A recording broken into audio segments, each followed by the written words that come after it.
Hello my friends, I'm Sarah here from graceinmyspace.com. Welcome back. Today we are talking about time-saving, money-saving, life-saving hacks.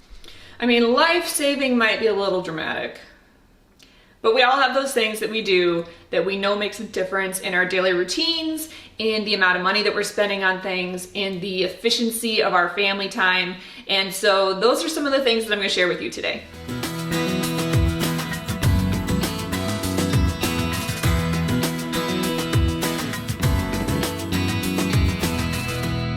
All right, the first thing that we are going to talk about is using clear containers in your pantry. It is so helpful to be able to open your pantry doors and see I do not need to buy spaghetti.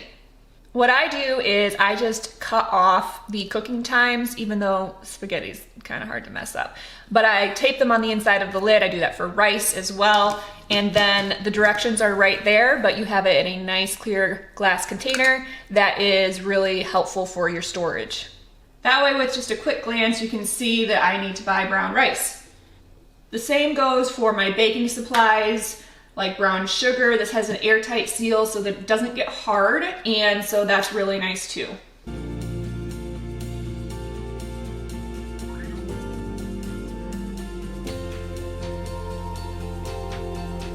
It makes it really nice for things like teas and seasoning mixes, that they're all just right here in a container that has dividers and can be pulled out and then put back really easy. I also love these soup dispensers. They're really easy. Just like in the store, they just pop down. And then we also have a snack cabinet, which is great because I can store all the kids' snacks in one spot, and I can also store all of their extras for school lunches, and then they make their own lunch and I don't do it because it's all right here. It's easy to see what I'm out of stock on, what I need to replenish, and they can also see and grab exactly what they want for their lunches without going, I can't find the yogurt. Well, actually yogurt's not in there, but you get the picture. Next, I have both a time-saving tip and a money-saving tip. One of the things that I like to do is make sure that my weeknight mealtime prep is as minimal as possible because we are usually running from thing to thing, as I am sure you are as well. And so one thing that I do is I buy meat in bulk, which saves money, and then I prepare it ahead of time for the freezer so that I can pull out individual meal sizes. So I do this specifically with chicken and with turkey burger. We like this all-natural chicken breast, and I buy the family pack, which means that you get a ton of chicken. This costs $10 for the entire thing. And what I do is I make it go even further. So I'm gonna spend $10, but I am going to immediately double the amount of meat that we get. I'm really sorry if you don't like looking at raw meat. This is probably not the section of the video that you're gonna wanna watch. Right when I bring it home from the grocery store, I cut all of the fat off. I don't like it.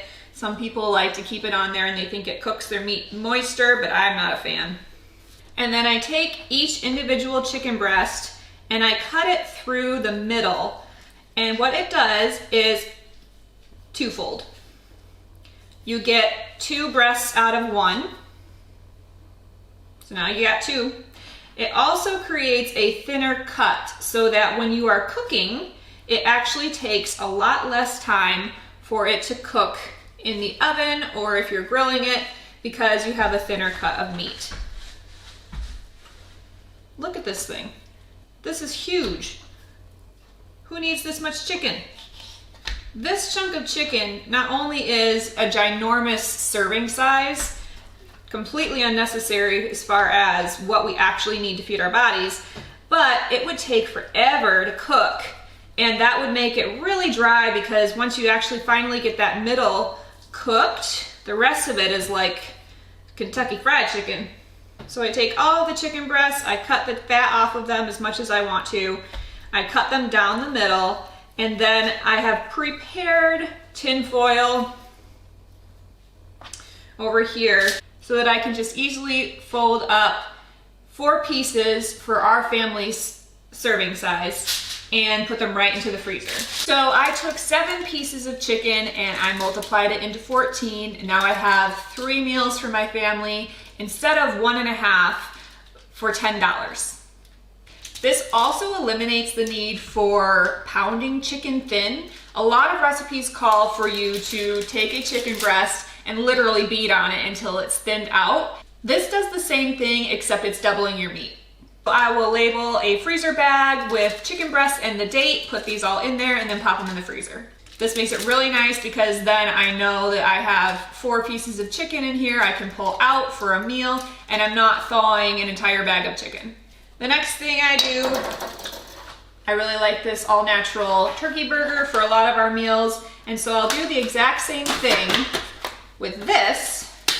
It is a 3-pound package. Our family eats about a pound for a meal, and so I'll take it and I will divide it into thirds and then put it into bags, just like I did with the chicken. And now I have 3 pounds of turkey burger, all portioned out for individual meals. I'm gonna use this one tonight. I have an amazing turkey burger recipe that you guys are gonna want. I'll put it in the description. And this way it is much cheaper specifically for turkey burger to buy the 3-pound option rather than the 1-pound option, and you're just stretching your meals a little further. All right, let's get to this. I don't know about you, but it's pretty rare for our family to have milk that spoils before we get to it. But on the off chance that you do, there are a couple of things that you can do with milk that has just turned.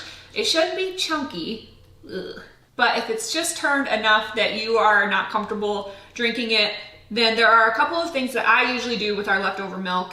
One of the things is it's a great marinade for chicken and venison specifically. You can also put it on beef, but I like it more for those 2 meats than anything. Just dump it on just like any other marinade. Wrap it up, put it in the fridge for a few hours, best if it's overnight.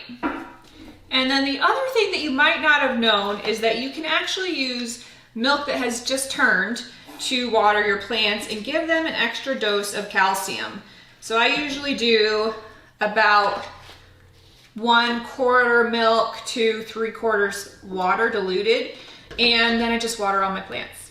Now, a couple questions people always ask when I share this tip is, does it stink?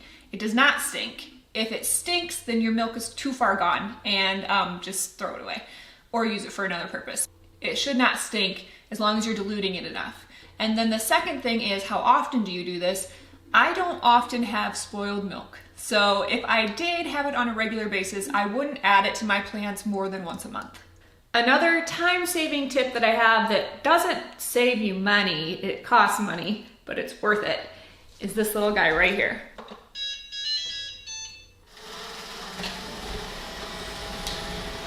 I will put a link for you in the description for my brand because it's not the most expensive, it's not the cheapest, but it's really good. And I run it daily, I empty the container daily, and I rarely have to substitute with a hand vac to get my floors clean.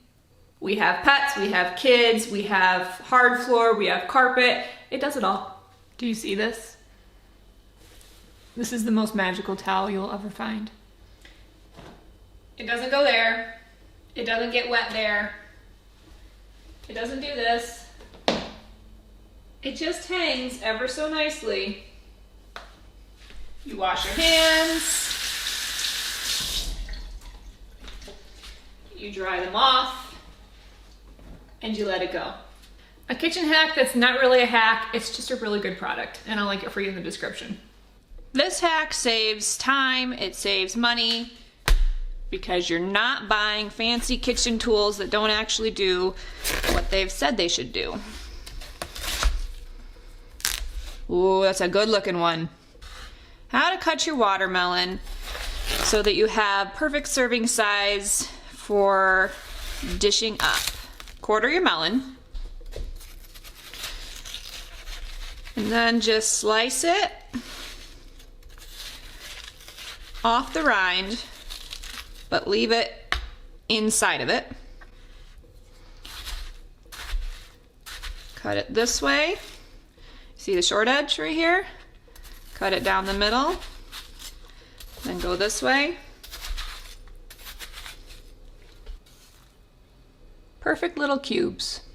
Not only does this keep all of the juice right in the rind so it's not running all over your countertop, but it also just cradles the pieces so that you can just really quickly dump them right into your bowl. It's also a really efficient way to cut up a full watermelon and have it ready to go in no time.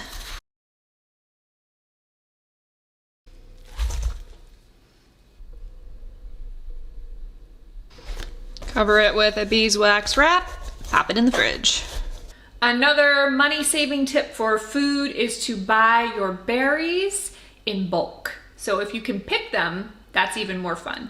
But if they are on sale and in season at your store, buy as many as you can in bulk, freeze them, and then you'll have fresh berries for pies, for baked goods, for smoothies, for ice cream toppers, all kinds of things. And then you are buying once, storing, and spending less money. Thanks for joining me today, you guys. If this has been helpful, make sure and share and subscribe and tap the bell and do all the things that they ask you to do here on YouTube. See you next time.